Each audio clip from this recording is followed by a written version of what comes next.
matraffic mga brothers dito sa syudad.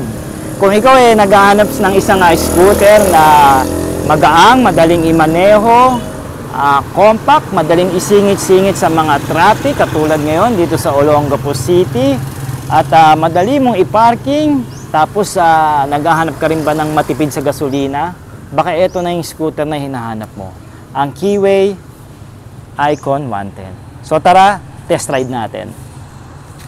Get ready, drop the beat.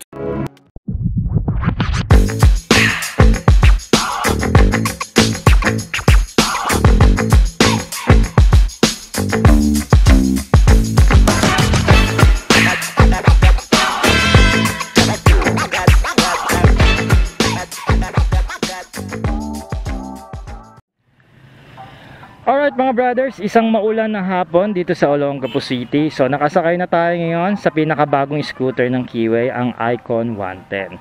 So una, tignan muna natin yung kanyang dashboard. Alright, so buksan natin yung instrument o i-on na natin yung scooter. Ngayon mga brothers, naka center stand pa tayo, no? So hindi pa ito almost na break ni Sir John. Meron lang tong tumakbo na 1,533. Ayan, so kala ko 15,000.8 pala yon, no? Tapos dito sa gauge panel niya, very basic and straight through lang, no? Meron dito nga speed meter. Ayan, sagad ng 140. Tapos may good thing, may kasama na rin siyang flasher.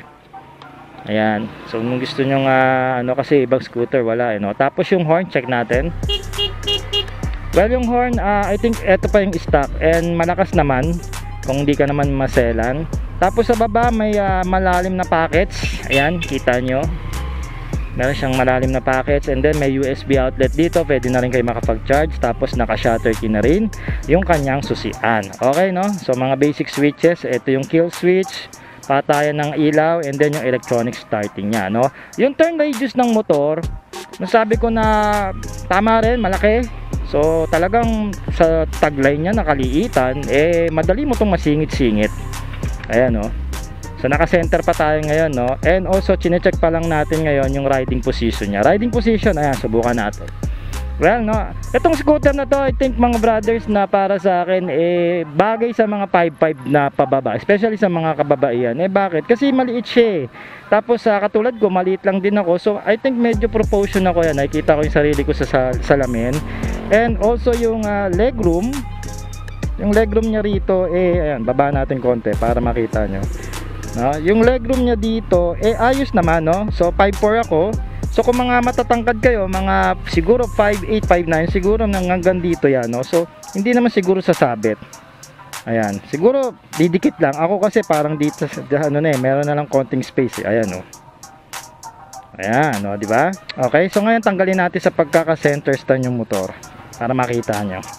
Ang masasabi ko sa kanya, ang ganda ng seat height niya, no? 5'4" lang ako, pero lapat na yung aking paa dito sa semento, no? And then nandito ako bandang gitna ng upuan, so pwede pa akong matras dito if ever, no? And then pwede naman ako dito banda sa unahan. Ayan, tapos yung upholstery ng motorsiklo o nitong Icon 110, masasabi ko makapit siya, no? And also makapal naman. Ayan, tapos kinukurot ko, hindi naman ganun ka-chippy pa yung kinabit dito ng Keyway. Okay na rin, no? Goods na rin pagtiyagaan to, no? So ngayon mga brothers, patakbuhin natin yung motorsiklo para magkaalamanan. Alright mga brothers, test ride natin yung motor dito sa Olongapo City. So tamang-tama, rush hour ngayon, matraffic. So makikita natin ang kakayahan ng motor na ito. First impression ko sa kanya mga brothers, ang lakas ng hatak niya. Para akong naka FI na scooter, no? Sa lakas ng kanyang hatak, no? Not bad for the 110cc na scooter. Ayan, pwede. Taka ito, miliko tayo ngayon dito sa pinaka-rotonda ng Olongapo. Napakagaang niyang iliko, no? So mamaya subukan pa natin yan, okay? So yung arangkada niya, ayos na ayos, may lakas. Talagang pagka piniga mo lang siya konti, para talaga siyang nagyayaya na, uy, sige, ano mo ako, yung parang arangkada mo ako, no? Pasibatin mo ako, parang gano'n, no? I don't know kung dito something sa ano ni Sir John, yung sa pinaka-accessories na inad niya rito sa handle grip. Pero sigurado, karakteristik ito ng Icon 110. Ayan, tapos sa low speed, may nabaramdaman akong vibrations dito, konti lang naman dito sa handlebar at saka dito sa floorboard, which is para sa akin naman normally kasi may makina to diba? Tataka ako sa mga ibang Pilipino riders na laging issue vibration, di mag electric bike kayo, diba? Tanga talaga. Baka hindi pa kayo nakakagamit ng ibang motorsiklo at talagang parang minamasahe kayo sa sobrang vibrate katulad ng mga Harley o may mga malalaking displacement. Well, anyway, balik tayo dyan, no? Sa akin, given naman, sa akin naiintindihan ko yung vibration niya, no? And also, hindi naman nakaka-bother sa pagmamaneho ko, which is tama lang naman. Ayan. At gusto ko dito, madali ka maka-take over. Ayan, no? So, pagka traffic, dahil nga malakas ang kanyang arangkada o maganda yung kanyang arangkada, ayan. Tapos napakagaang ng motorsiklo, mga brother. So talagang kung gusto mong isingit to sa mga traffic katulad ngayon, talagang madali at hindi ka ganun kapagod dahil magaang, makipot siya, no? Yung karakteristik o yung hinahanap mo sa isang scooter para sa isang city ride na laging matraffic ang iyong senaryo, uwi ka ng trabaho o papasok ka, diba? So ito yung scooter na yun, dali mo o diba? So okay na okay, no? Pero syempre ingat lang din tayo, baka mamaya may magbukas ng pintuan dyan at biglang may lumabas, kaya kailangan lilingon-lingon din kayo. Okay, no? Preno niya, masasabi ko tamang tama, no? Yung stopping power niya tamang tama para sa isang 110cc na scooter, no? Although wala siyang ABS dahil nga budget scooter lang naman to, pero okay na rin. At least, 'di ba? Disc brake harap at drum brake sa likod, yun naman ang typical o conventional. Alright, so stopping power niya, subukan natin. Ayan, maganda siya mag-stop, no? Not bad for the 110cc scooter na budget for the budgetarian na mga riders natin dyan, okay? Yes! And also, ideal din to kung sa mga Grab nyo gagamitin, sa mga deliveries, ayos na ayos to. Bakit? Matipid siya Sabi sa akin ni Sir Jan, nagre-range ang kanyang fuel consumption ng around 47, no? So 45 to 47 kilometers per liter, no?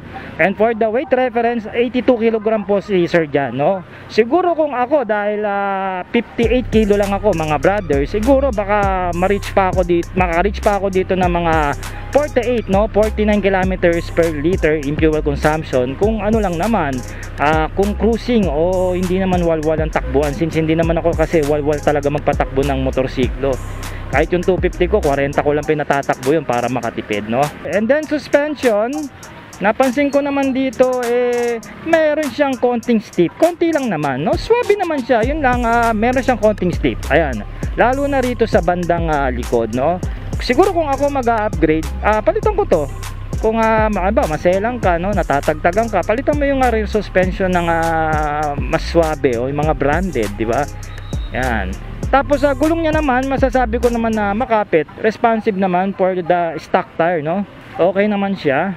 Hindi naman siya ganun kadulas pagka pinipreno ko. And siguro tama rin din naman yung PSI nitong gulong na nilagay dito ni Sir Jan sa kanyang scooter. And also, isa pang top speed dahil hindi naman pang top speed itong motor na to, no? At hindi rin naman natin mata-top speed dito sa Olongapo dahil traffic, no? Sabi lang sa akin ni Sir Jan, umabot siya dito ng 95 to 100 kilometers per hour, no? So, not bad na rin para sa isang 110cc na scooter. Oo, hindi ka na rin tsaka hindi mo naman kailangan magpatakbo ng ganong kabilis no, siguro na lang talaga kung war freak ka talaga sa pagmumotor. Ayan. Ayan, preno tayo.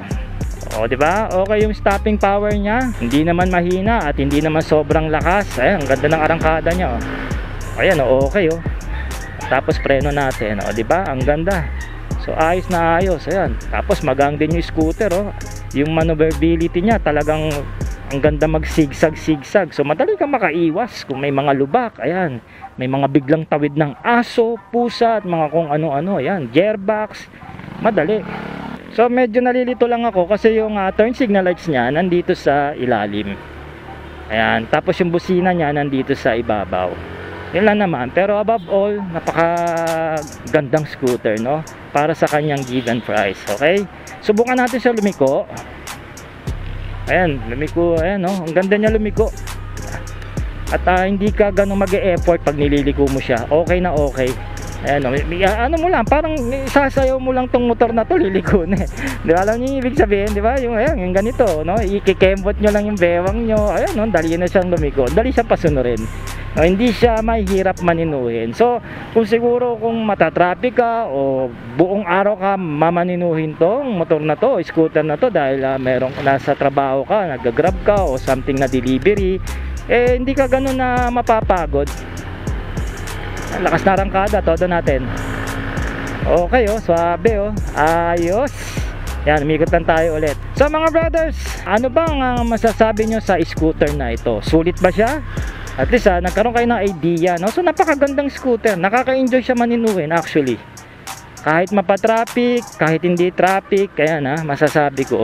Tapos konting upgrades lang siguro. Yan, palitan mo yung rear suspension dahil yan ang nakikita akong downside ng motor. Tapos gulong.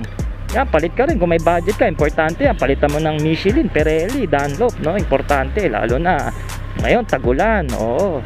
Sa preno, okay naman din, no? Riding position niya, maganda, upright. At maliit yung scooter, talagang katulad ko sa mga 5.5 pababa. Sakto lang talaga, no? Yan, sa mga kababaihan na gusto nga magsimula na magmotor, recommended din itong Icon 110. Mura pa. Di ba? So mga brothers, huwag niyo pong kakalimutan i-share ang ating episode dito sa Facebook para makatulong naman po kayo sa kaundaran. At the same time, i-follow niyo na rin ang ating FB page kung mahilig kayo sa mga ganitong segment ng motovlogging, okay? And kung dito naman kayo sa YouTube nanonood, mag-subscribe na kayo para lagi kayong updated sa mga balita. Siyempre, para ma-notify kayo, sipain niyo na rin yung bell na yan.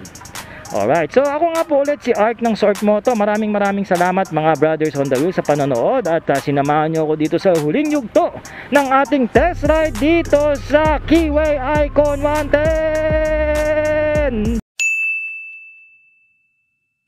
Bye, have a great time.